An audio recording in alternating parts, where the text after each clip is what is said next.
Hello, ladies and gentlemen, and welcome to another monthly episode of the Final Countdown. Boom.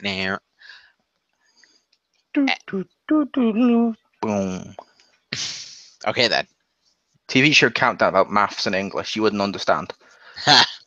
Over in America, it's called Sesame Street. Oh. I went there. Burn. Boom. Joke for the English audience. Okay, that works. At any rate, I am Chriz Phoenix, and we are gonna. With me is Chriz the Mole, He is.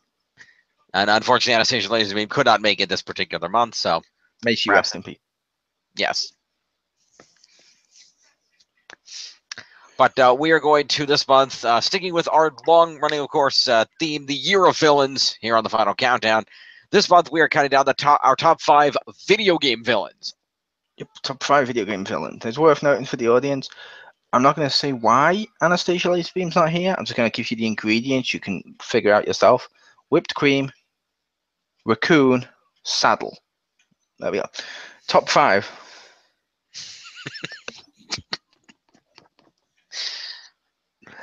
I'm going to allow this.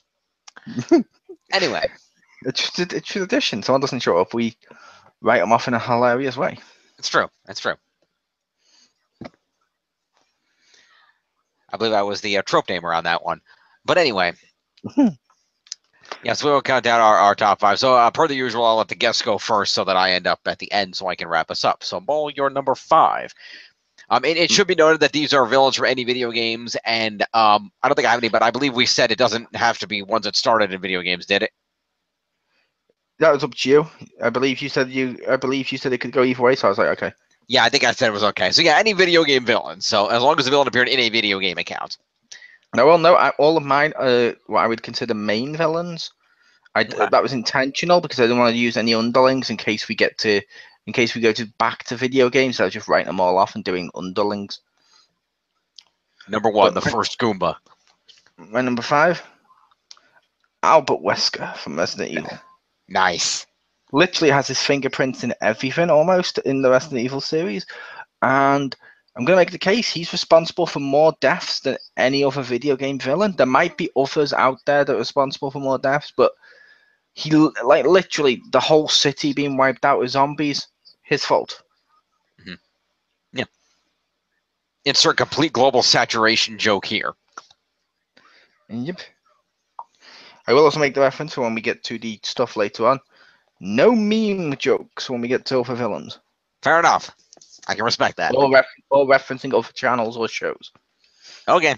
I respect that. Anywho. Number 5 from James Phoenix. Yeah, so my number 5, let me go to my images over here. Down. 5 time. No. Number 5. 5. 5. My number 5 is Officer Frank Tenpenny from Grand Theft Auto San Andreas. Primarily because, number 1, he's voiced by Samuel L. Jackson, which is always a positive for any character. But number 2, because that game was just so good at making you hate this guy. He was just such an asshole to you through the entire game. Just showing up to bug you for no goddamn reason. Complete corruption of the fucking police forces because he hated the CJ and the Grove Street gang. Just making your lives living hell for just no other reason than he just fucking wanted to. Just when it finally got to the end where you had to chase this guy through town and you inevitably, spoiler alert, he dies at the end of the game. It was very. It's worth noting it's not for no reason whatsoever. He hates their gang because they were involved with drugs and all the other stuff and constantly kept getting away with it. So he was seeing it more of a destruction of everything he loved. But that makes him a villain in Grand Theft Auto. It does, but at the same time, he kind of took it to an extreme. Oh, he did, but I was saying he had a motivation. It wasn't just because he wanted to. He did despise how much they were doing drugs and. Yeah, fair enough. And he played San Andreas bike, using a bicycle really shittily to then eventually go play pool for half an hour. Ah. Fair enough.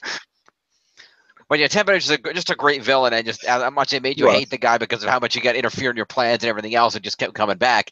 And eventually, you did get the revenge on him at the end. So that was pretty cool because he was at the point where there was no coming back from wherever he went mentally. He was just gone. It's not. It's because it's not like Scrolls was the only gang running drugs doing horrible things. That's the premise of every group that exists in the Grand Theft Auto universe. It is, but the fact they keep getting away with it is why it annoys him. Yeah, that's just why. But I will say, yay, Samuel Jackson. It's Samuel Jackson, almost in a villain role with good intentions, trying to shoot the person we love the most. More on that when we review Kong. Okay. I haven't seen it yet. I'll go with that. Hansel Island reference. That's a good. We'll go with that. All right. So yeah, Tenpenny. Yeah, that of all the Grand Theft Auto villains, he was one of the pretty much the most memorable in my mind. Not that there weren't some others that were memorable though. Mm-hmm. Number 4 from Mole. Wow, I really thought he'd be higher. Bowser. He would be if you didn't defeat him by just running underneath him and picking up an axe he put behind him to lower the own bridge he stood upon.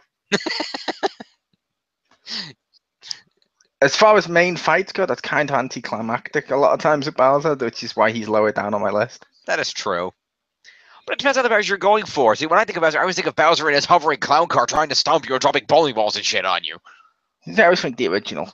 And yeah, and a lot of times in loads of the other ones, like New Super Mario Brothers and stuff, they reference that one by having it be the same way to kill him.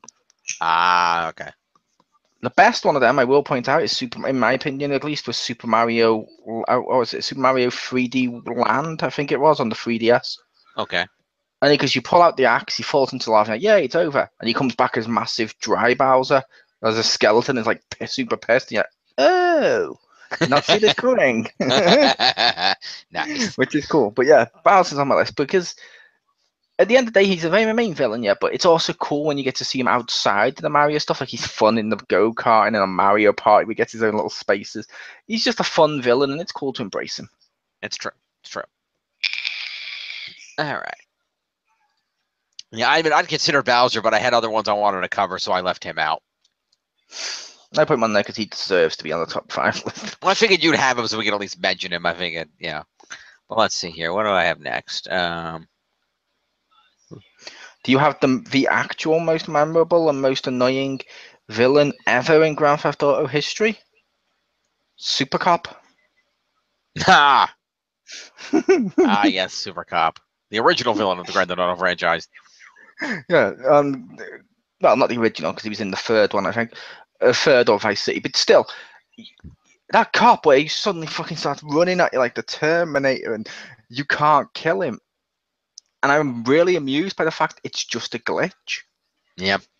That should have been like 6-star shit right there. They send the liquid Terminator after you. Yes. That would have been amazing. You know, which is just cruelly ironic in and of itself because the entire premise of GTA happened because of a glitch to begin with. Mm-hmm. Because they were originally making a racing game, and the cops would pull you over, did certain things, and then because they accidentally glitched and made the cops way too aggressive, it became all the cops are going to run you down and murder you, and everybody who played this the game loved that and was like, let's just make the game that. And they did. Nice. Hopefully that's true. That is true. That's pretty much what happened. It was some back in the original 2D days, the original Grand Theft Auto, it was supposed to be a game where you were doing driving stuff and the cops would come and stop you if you did certain things. But the algorithm glitched and the cops were too aggressive. But the playtesters loved that way more than the actual intended gameplay, so they just made the game that. Yeah, so, good times. So number 2 is one that I really enjoy. Number 4. Let's see. My number 4 here. My second one that I'm going through is over here. The main villain from Gex that everyone totally remembers. I didn't even play Gex. It was cool, but I don't remember the villain. Yeah, I'm sure nobody does. But no, this up here, right there. Megatron from? No, the Iconians from Star Trek Online. Oh, it looks like Megatron from I know. Michael Bay's Transformers. It's kind of blurry, I know. Sorry. Minicam. I can't help it. Anyway, the Iconians from Star Trek Online, specifically the Delta Rising upgrade. The Iconians were not created in this game per se. They were referenced heavily in the TV series Next Generation primarily. but occasionally otherwise, as being an ancient race that existed a long time ago. And all we really know is that they were an ancient race and that they had some advanced technology, specifically portal technology, that could transport them across vast quantities of space just by walking through this portal. So that was really all we knew. Star Trek Online decided to take this lore of the Iconians and really develop it. They were able to use gameplay and the storylines of the game to, through their continuity, tie almost everything that's ever happened in the Star Trek universe to the Iconians in some manner or another. It almost got to the point of being ridiculous. But it was really cool that they were behind, they woke up this one race at the Delta Quadrant for this thing that happened in Voyager, or they were responsible for those little parasite things from that Next Gen episode where they try to take over the Federation, like behind all this stuff. And they look really cool, by the way. I know they're a little blurry in this picture, but they look awesome. These are the three main Iconians, but they have a ton of minions.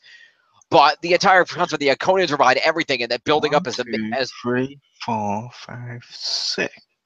It's the same three in a different perspective. Shut up. Anyway, it's them close up and then fuller back, and you can see them kind of hovering in the air. But the fact that they built them up as like the ultimate villains of the entire galaxy, and that literally every faction, even all the, everything else got put aside, every faction in STO, the Klingons, the Federation, the Romulans, everybody had to team up to take down these Iconians and to basically stop everything, only for the true rebel, and this is a spoiler if you haven't gotten that far in STO, but I want to mention it because I'm talking about these characters, in that, you can see how, evil and powerful they are, and the fact they've been in hiding for centuries upon, even millennia. But originally, they weren't so evil. They originally looked like this, those same three. They were nice aliens. They were just the first race to develop advanced technology, and they were trying to, much like the Federation does, protect less developed races by not giving them too much too soon and letting them kind of find their own way. And all the races in the galaxy at the time, millennia ago, teamed up and attacked the Iconian planet and fucked up their beautiful, peaceful society, and the Iconians got pissed off and went into hiding and wanted revenge on all the races of the galaxy for fucking up their society. So kind of understandable. And on top of that, the fact that there's a plot arc where you actually go back in time to find out the Iconians weren't always evil and realize that because you're not smart, you bring Sela from the Romulan Empire with you, who fucks shit up, and it turns out that you guys being in the past and her doing what she did is the entire reason the Iconians hate everybody to begin with, because self-fulfilling prophecy. But either way, the Iconians were an amazing villain. They looked amazing. They had nigh unstoppable forces. And the fact they were able to tie so many story elements into the Iconians to make them the ultimate villains of STO, even though they did keep going with storylines after that, which I feel like maybe you shouldn't have done that. But, yeah, it's an MMO. You'll also say not a self-fulfilling prophecy. Well, not that I know that's not the exact term I was looking for, but it's the closest one I could come up with. There's a term for that where, yeah. Anyway. But yeah, the Iconians, great villains. They were played very well. The fact that you weren't inevitably able to make peace with them barely was really cool.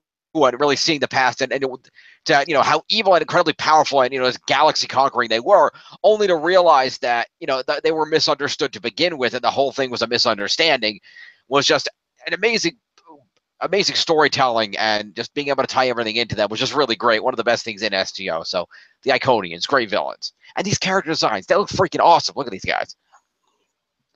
So, Iconians. Megatron. Oh, number 3. Now, let me Dr. Eggman. Nice.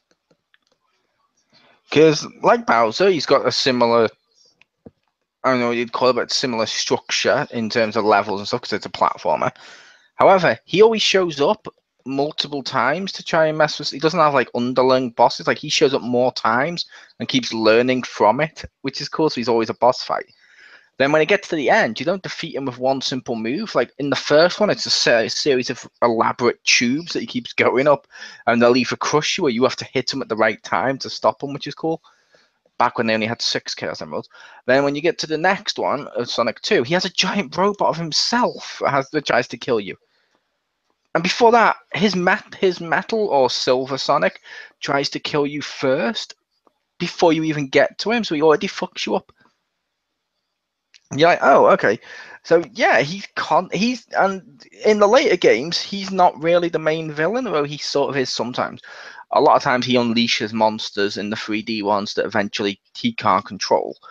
But, which is why he's lower down, because he is stupid in the later games, but with some of the stuff he's done. But Eggman, because he's always fun. And I'm sorry, he's one of the most creative villains, because his little hover chair can do so much.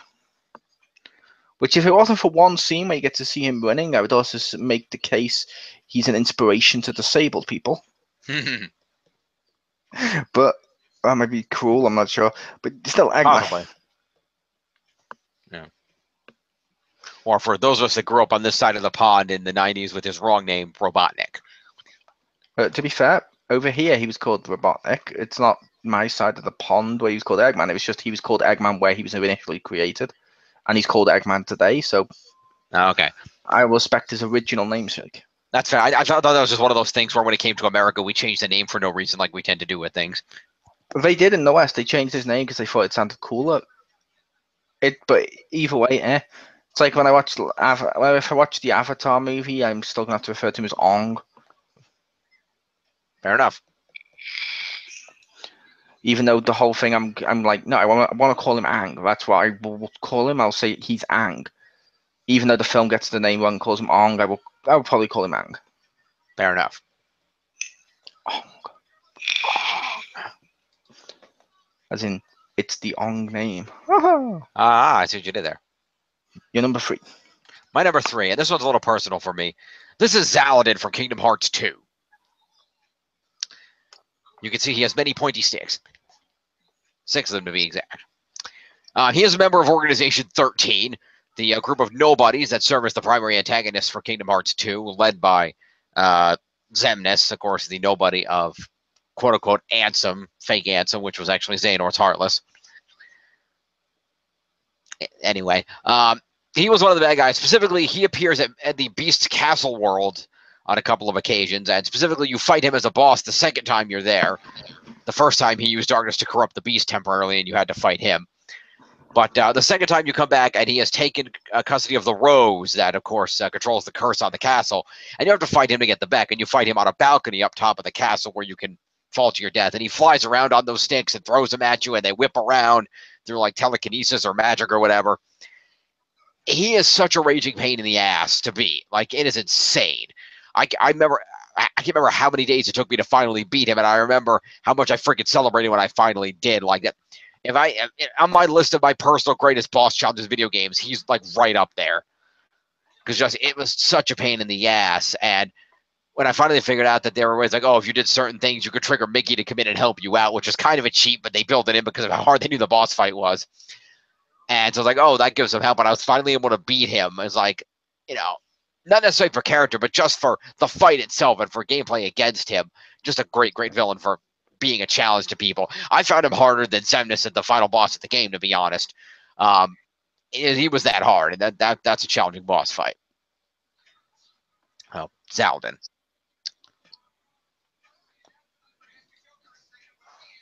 Mole. My number 2, I remember the rules. Dose. Yes, but I said my number 2, but remember the rules. Uh-huh. M. Bison. Nice. I consider him as well. Because he's awesome. Obviously, Street Fighter 2 onwards. I don't think he was in the original. He wasn't in the original Street Fighter, but M. Bison onwards, he's a great villain. In Street Fighter 2, you find out all the stuff he's done to like Chun-Li and set her in motion to try and catch him, and some of the other stuff. He's just a great villain. Look how evil he looks. He's just grinning. He does. Which I had to go with M. Bison because, yeah, he's a great villain. He's not my number. Now I will say I prefer him to my number 1 choice. Okay. But my number 1 choice is coming up soon. But yes, But M. Bison, he's on that list because he's cool. Oh, he's not my favorite Street Fighter villain either. Who's your favorite Street Fighter villain? Akuma. Nice. I like Vega. Akuma or thingy Jun or whatever the fuck the new Jory. That's a Jory from the new one from Street Fighter 4. I liked her. Yeah, see, I've only ever played the Street Fighter 2 that I have on the SNES, so I don't know all these later characters that came around. Mm-hmm. Although I heard Akuma is in Tekken 7. He is. I have that game. Nice. He's also in my Ultra Street Fighter 2 on Switch. Ah, cool. Right enough. Yeah, M. Bison is a great villain. I had thought about it, but given that I only played the one Street Fighter game, it didn't have the connection to me that I know it does for a lot of people, so I chose not to go that route. All right. So my number 2, and I debated, but I put this at number 2 just because, again, a franchise that I enjoy. This old guy. This is from the game Jak 2. PlayStation 2. He does. His name is Core. Thank you. Just introduced me as this old guy. I'm like, we've said all the other names. His name is Core.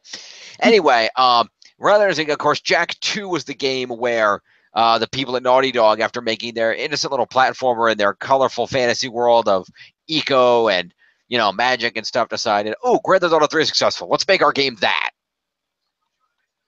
That was the best one when it became all dark and stuff later on. Yeah.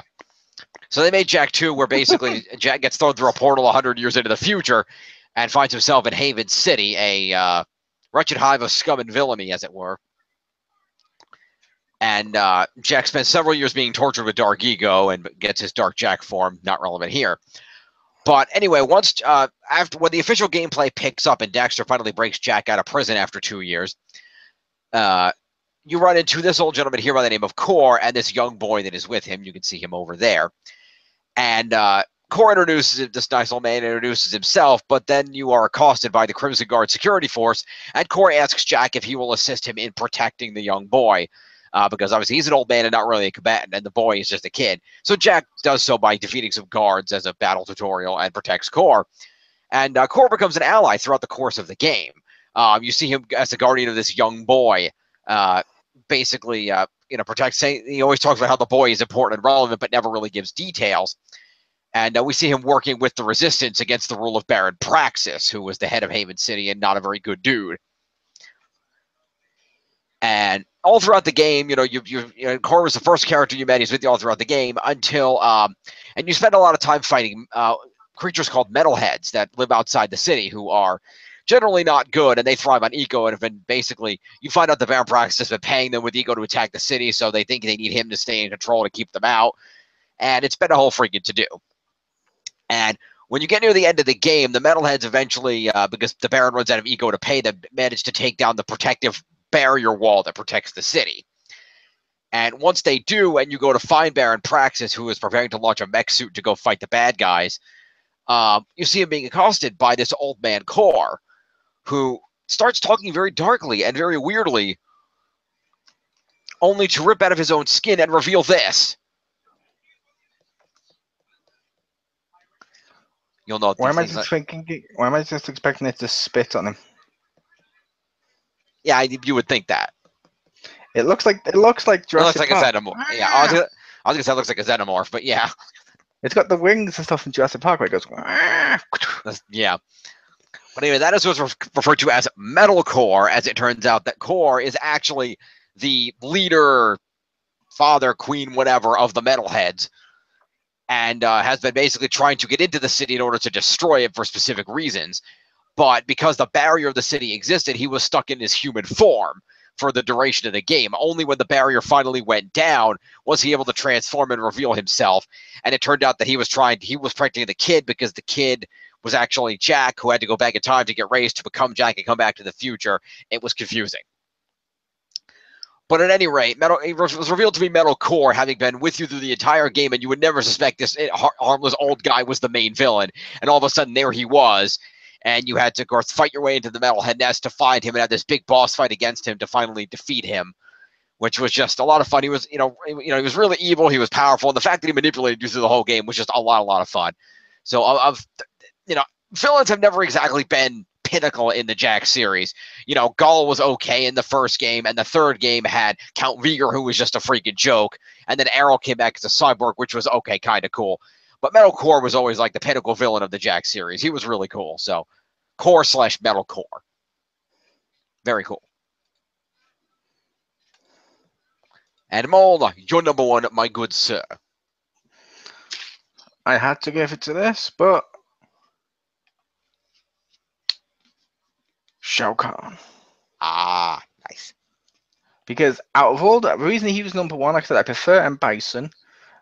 However, out of every video game out of all the video games, he's the one because he's so fucking cheap. Whenever you see him, he's so cheap that you actually feel rewarded when you finally beat him. Like when you finally beat him, you're like, okay, I finally deserved this victory. It's the most rewarding experience beating Shao Kahn. Especially on like when you have to go for like the 100 towers and stuff, and when you have to beat him, or on some of the other ones where you beat him on like the high difficulties, and he's just like spamming shit. He's just the cheapest guy. Then when you finally beat him, you're like, oh my god, I finally did it. I finally actually beat him. Yes. Like, and I'm not just talking about slight annoyance either. I'm talking, he's so annoying. At one point, I was just at some points during the Mortal Kombat game when you fight him, at some points, and I know I'm not the only one who's done this, I've put my control pad down. I'm just like, no, I'm not touching that game again. Of course I do, and the next day or so, I'm like, okay, I'll go back on it. Okay, I'm not touching this game again. Okay, let me just try again. I can beat him, goddamn! I can beat you. And when I finally do, I'm like, yeah, I beat him. Nice. So yeah, Shao Kahn. Cool. Yeah, I only own honorable mention to Dark Khan. Ah, nice. Kidding, but I just knew that wouldn't be on your list. Nope. Yeah, I only own one Mortal Kombat game. It was the one that was just called Mortal Kombat when they rebooted it on the PS3. Well, not rebooted, but, you know. Yeah, slight reboot. It's a reboot / not reboot. Because it technically continues on from Armageddon, but they reboot it with time travel stuff. Yeah. Where you get to play through it all. Yeah, so that's the only one I have. I played through some of it. It's a pretty cool game, but fighting games have never really been my strength. And if I do play fighting games, it's more my Street Fighter that I have on that over there, or Injustice, because they made the combos easier on that, because I'm not a hardcore fighter gamer by any stretch of the imagination. Or 2K. Or 2K. Yeah, wrestling is a different story. Anyway, that brings me to my number one, which, as soon as I thought about it, I'm like, yeah, this is number one, because this character kind of redefined to me what a video game villain could be. Because I knew there, I said all these different villains I played, all they're, evil, manipulative, whatever else, but this is just another level. Just, I don't even know. I don't even need to say. I don't even know what to say. But let's be honest, the greatest video game villain ever got to be GLaDOS. I mean, it's GLaDOS. She's sarcastic. She's sadistic and evil. She's, tries to kill you, like, constantly. And then you find out come Portal 2 that she's got this backstory of, she might have been a human who might have been mind raped into the robot. Like, whoa. Okay, maybe she has maybe she's legitimately being evil. Maybe there's a reason behind that.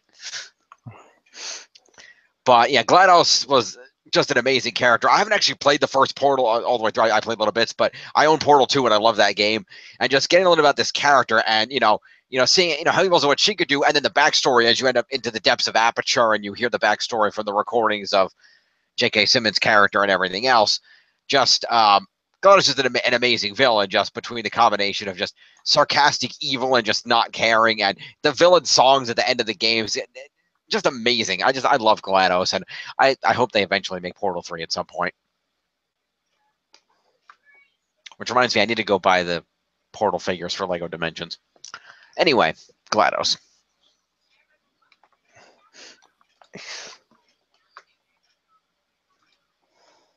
No? Okay. I said nice. Yeah. Okay, I didn't hear it. Sorry. So anyway, that is the final countdown. Always a lot of fun when we do that. And you can go ahead and join us next month.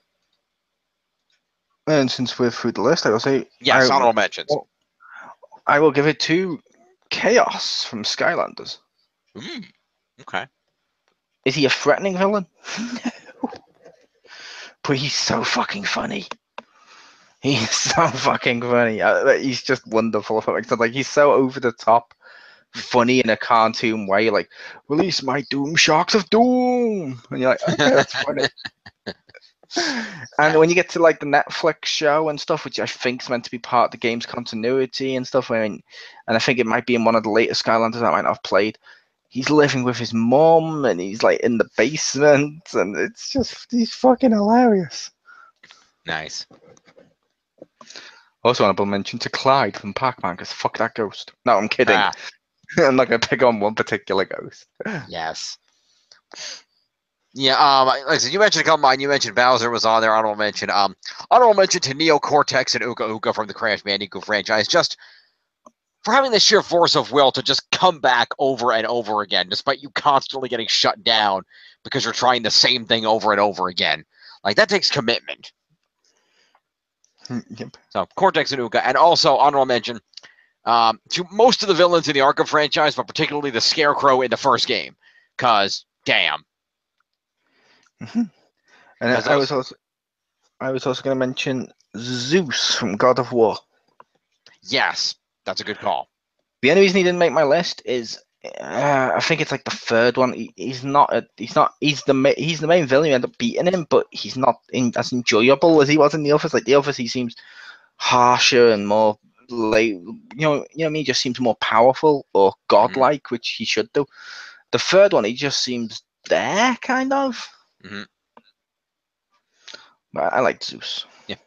I was going to pick a villain. I'd say Gaia for using you through the first two games, being the nice narrator, and being like, "No, I was using you, Kratos, so we could take back Olympus." It's like, wow, fuck you, bitch. Mm-hmm. To be fair, though, she only did it because Zeus made her. That's true. She even mentions later on that she actually likes him. Fair enough. But yeah, there's been a lot of great video game villains. There have. I'm sure there'll be many more. So thank you for joining me, Mo. And all you fine folks at home, feel free to join us next month for August, when we're going to count down our top 5 alternate, I think it's Disney specific, is it not? Let me see. Yes, alternate Disney villains, part of the Summer of Disney, as well as the Year of Villains. By alternate Disney villains, we're talking about incarnations of Disney villains not from their original properties. For example, Maleficent in Sleeping Beauty would not count, but Maleficent appearing in Disney Descendants would count, for example. Yes, because that one would not be on the list.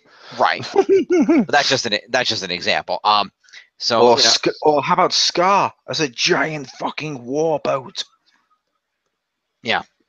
That might actually make my list, because out of all the video games I've played where Scar still comes back as some sort of machine, High Kingdom Hearts, Disney Universe still did it better. it was so fun when I'm just like, okay, what's Scar gonna be? Is that a giant fucking boat with Scar's face on it? What the what is this shit? But it's so wonderful. Okay then. But yeah, Jim can also include stuff like, I don't know, the genie from Broadway. Yeah, that would count. Now we will also say TV shows of those movies don't count. Yeah, anything that's considered part of the main franchise that they originated from doesn't count. Even if it's a non-canon TV show, because it's a blurry line. Yeah, agreed. Like, at some point they say, like, the Little Mermaid cartoon isn't canon, and at some point they say Aladdin isn't and is. But it's like, they should still count. Yeah. Books count. Not if they're based on the film. But they're not, at least not directly. That's why I would say, yeah, I wouldn't count them. Because the idea is supposed to be that these villain incarnations, maybe not. All right, fair enough. Yeah, it's meant to be an alternate take, and if it's the exact same take, just fleshed out, it's not really the same. Yeah, I mean, there is emphasis that these are that the realistic versions of the characters in Kingdom Keepers, I know Kingdom Keepers was count, but even I say a novel one, like if it's the novel of Aladdin the movie. Oh well, yeah, that one count. Yeah, but no, that was a Kingdom Keepers book I held up. That was like. I just saw the Return on it. I thought, oh god, it's based on that shitty Return of Jafar film. No, film burn in hell along with all of its fans. I can agree with that. Yeah, no, this is the Return is the sequel trilogy to the original Kingdom Keepers saga. This is the final book, number 10 so far. Kingdom Keepers would definitely count because it is an alternate take. Yes.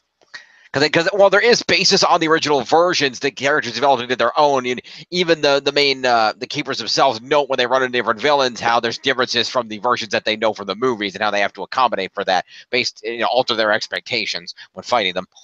Yep, and we're going with ultimate characters. Oh no, it's villains and it's alternate villains. It's alternate villains. Disney villains. Yeah. Yep, I was making sure. All right. So thank you for joining me, Mole. Always great to have you here for the final countdown. I am James Phoenix, and we will see you next time, folks. Peace. Peace.